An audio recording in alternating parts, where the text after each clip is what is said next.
இப்போ நம்ம சூரிய புத்ரி அந்த கிரகம் வந்து தப்திங்கிற கிரகம். அந்த கிரகத்துக்கும் சமவரணன் அப்படிங்கிறவருக்கும் பிறந்தவர் தான் நம்ம குரு. இந்த வம்சத்தில் வந்தவங்க தான் அந்த பிரதீபன், சந்தனு. இப்போ சந்தனு வந்து முந்தின கொஞ்சம் வருஷத்துக்கு முன்னாடி மகாபிஷக் அப்படின்னு மாபெரும் கிரகமாக இருந்து அவர் வந்து அப்போ வந்து அந்த கங்கையை இழுத்துக்கிட்டு இருந்தார்.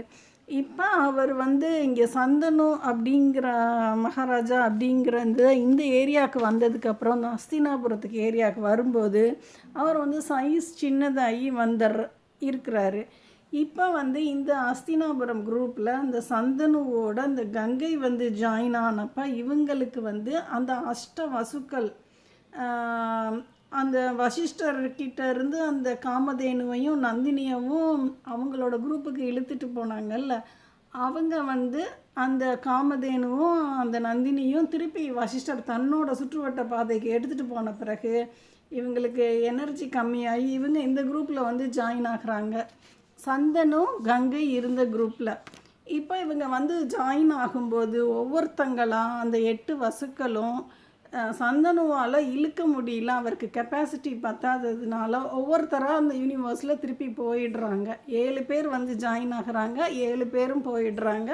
8ஆவதாக வந்து ஜாயின் ஆனவர் வந்து தேவவிரதன். அவரோட பெயர் தான் பீஷ்மர். அவரையும் கங்கையவும் திருப்பி சந்தனுவால் இழுக்க முடியல. கங்கை வந்து தேவவிரதனை கூட்டிகிட்டு சுக்கிரன் இருக்கிற ஏரியாவுக்கு போயிடுறாங்க.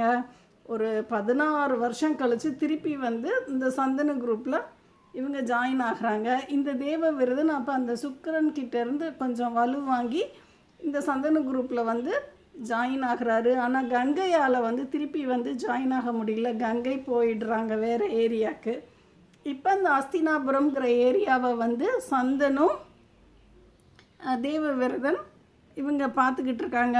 இப்போ தான் பக்கத்தில் வந்து நம்ம மச்சக்கந்தி பராசரரோடு சுற்றுனாங்கல்ல அந்த கிரகம், அந்த மச்சக்கந்திங்கிற கிரகம் வந்து இப்போ அந்த பழைய பேட்ஸ்மெல்லாம் போனதுக்கப்புறம் இப்போ புதுசாக நறுமணம்லாம் நல்லா வீச தொடங்கினதுக்கப்புறம் வியாசர்லாம் பிறந்ததுக்கப்புறம் இந்த குரூப் கிட்ட வர்றாங்க. அப்போ அவங்களோட பேர் சத்தியவதி. இப்போ இந்த சத்தியவதியை தங்களோட குரூப்பில் இழுத்துக்கிறாங்க. சந்தனுவும் தேவவிரதனும் இந்த குரூப்பில் இழுத்ததுக்கப்புறம் நம்ம தேவவிரதனுக்கு பேர் வந்து பீஷ்மர். ஏன்னா இவர் வந்து ப்ரொடெக்டர், இவர் வந்து அவுட்டர் சர்க்கிளில் சுற்றிக்கிட்டு இருக்கார். அதனால